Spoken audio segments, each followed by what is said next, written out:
Assalamualaikum warahmatullahi wabarakatuh, dan salam sejahtera untuk kita semua. Crankset terletak di jantung drivetrain sepeda kita. Terdiri dari crank arm dan chainring. Crankset harus kuat, ringan, dan tahan lama. Sederhananya, crankset atau di Inggris disebut chainset adalah komponen sepeda yang kita kayuh untuk membuat sepeda melaju ke depan. Crankset adalah salah satu bagian sepeda yang tampak sederhana, tetapi menyembunyikan kerumitannya dalam banyak variasi, standar, dan masalah kompatibilitas. Crankset sepeda gunung dapat dibagi menjadi 3 kategori berdasarkan jumlah chainringnya. Nah, apa perbedaan dan peruntukannya dari ketiga crankset tersebut? Mari kita bahas.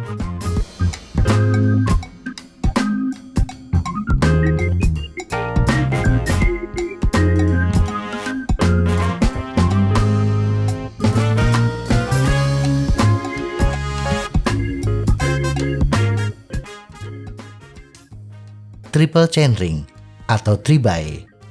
Kategori pertama adalah triple chainring atau bisa juga disebut 3-by. Sesuai dengan namanya, crankset ini terdiri dari 3 chainring. Yang terbesar jumlah giginya berkisar dari 40 hingga 48 T. Chainring tengah biasanya 30 hingga 38 T. Dan chainring terkecil berkisar antara 22 hingga 28 T. Setting crankset ini menawarkan selisih chainring terbesar dan terkecil yang paling besar, yaitu 22 T. Misalnya crankset 22, 32, 44 T. Sedangkan double chainring yang terbesar hanya 16 T, 30, 46 T. Walaupun terdapat redundansi yang signifikan dalam hal gear ratio, tetapi di lapangan redundansi tersebut tidak terlalu berpengaruh. Kita biasanya tidak berpindah gigi dari chainring besar kemudian ke tengah dan berakhir di yang paling kecil. Tetapi umumnya chainring terbesar akan digunakan ketika menghadapi jalur turunan atau di jalan datar yang relatif mulus. Chainring tengah digunakan untuk bersepeda di jalan datar dengan kecepatan sedang. Dan chainring terkecil hanya akan kita pakai bila menghadapi tanjakan. Jadi, redundansi tidak terlalu mengganggu perjalanan kita. Rantai silang juga menjadi salah satu kelemahan dari triple chainring, yaitu ketika kita menggunakan chainring terkecil dengan sprocket terkecil atau chainring terbesar dengan sprocket terbesar. Permasalahan selanjutnya adalah yang terkait dengan kapasitas RD. Selisih gigi triple chainring yang besar 22 hingga 18 T berefek ke jumlah gigi pada sprocket terbesar. Bila kapasitas RD yang kita gunakan adalah 43 T, rata-rata kapasitas RD SGS, maka sprocket terbesar yang bisa kita pakai berkisar antara 32 hingga 36 T. Low sprocket 36 T hanya bisa kita aplikasikan untuk crankset 24, 34, 42 T dan 22, 30, 40 T yang memiliki selisih 18 T. Low sprocket yang kecil ini mempengaruhi low gear inch yang pada akhirnya mempengaruhi kemampuan sepeda di tanjakan. Bila kita menggunakan crankset 24, 34, 42 T, maka low gear inch adalah 24 per 36 dikali 27,5 inci sama dengan 18 inci. Dan top gear inch adalah 42 dibagi 11 dikali 27,5 inci sama dengan 105 inci. Dan untuk crankset 22, 30, 40 T, rentang gear inch adalah 17 hingga 100 inci. Potensi kecepatan kedua crankset tersebut bila dikayuh dengan cadence 80 rpm dan menggunakan ban 27,5 kali 2,1 inci masing-masing adalah 39,77 km per jam dan 37,87 km per jam. Bila kita menggunakan crankset dengan chainring terbesar 48T, maka kecepatannya adalah 45,45 km per jam. Tapi low gear inch di atas 20 inci, 23 inci, dan 22 inci, di mana low gear inch ini tidak ideal untuk tanjakan.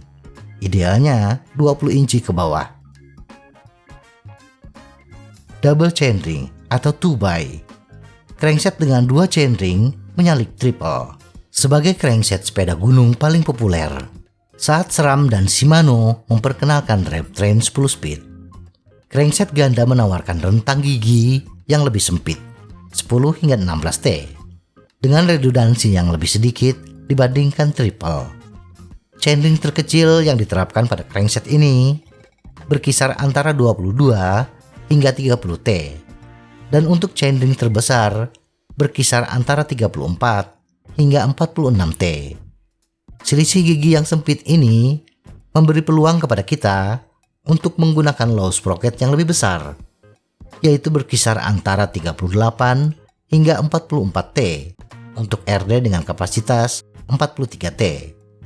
Penerapan low sprocket yang besar ini, 34 hingga 44T, akan menurunkan low gear inch sampai 15 hingga 22 inci, sehingga menambah kemampuan sepeda untuk menaklukkan tanjakan. Tetapi efek dari sempitnya selisih gigi crankset berimbas kepada kecepatan. Potensi kecepatan sepeda untuk semua crankset double chainring bila dikayu dengan cadence 80 rpm dan ban 27,5 kali 2,1 inci antara 32,19 km per jam hingga 43,55 km per jam. Single chainring atau 1x. Crankset kategori ini adalah yang paling populer diterapkan pada sepeda gunung. Hanya ada satu chainring yang terpasang di crankset, membuat perhitungan kapasitas rantai hanya bergantung pada selisih gigi kaset. Chainring yang terpasang memiliki jumlah gigi antara 28 hingga 38T. Bila kita menggunakan top sprocket 11T, maka potensi kecepatan sepeda dengan cadence 80 rpm dan ban 27,5 kali 2,1 inci berkisar antara 26,51 km per jam hingga 35,98 km per jam. Dan untuk low gear inch terbesar menggunakan low sprocket 51T berkisar antara 15 hingga 20 inci. Gear inch yang sangat ideal untuk tanjakan. Tetapi bila low sprocket yang kita terapkan di bawah 50T, misalnya 46T atau 42T, maka low gear inch-nya bisa dikatakan lebih besar dari double chainring untuk low sprocket yang sama. Kesimpulan, bila orientasi bersepeda kita untuk perjalanan jarak jauh seperti bikepacking, menggunakan triple chainring akan sangat membantu. Maka tak aneh bila jenis crankset ini masih diterapkan di sepeda-sepeda touring. Tetapi bila orientasi bersepeda kita lebih fokus pada tanjakan dan tidak terlalu peduli dengan kecepatan tinggi, pilihan yang paling ideal adalah double chainring. Dengan hanya menggunakan kaset yang tidak terlalu besar, 11-42T, kemampuannya tidak terlalu jauh berbeda dengan single chainring. Dan harga kaset dengan spesifikasi seperti ini tidak terlalu mahal. Berbeda dengan kalau kita menggunakan 11-51T yang menuntut grup set menengah ke atas dan hub yang khusus. Sedangkan untuk single chainring akan lebih bagus bila diterapkan pada sepeda dengan spesifikasi menengah ke atas. Karena bila kita menggunakan kaset dengan rentang yang lebih sempit, kemampuan di tanjakan dan kecepatan di jalan datar jauh di bawah double chainring. Semoga informasi ini bermanfaat. Tetap sehat, salam goes.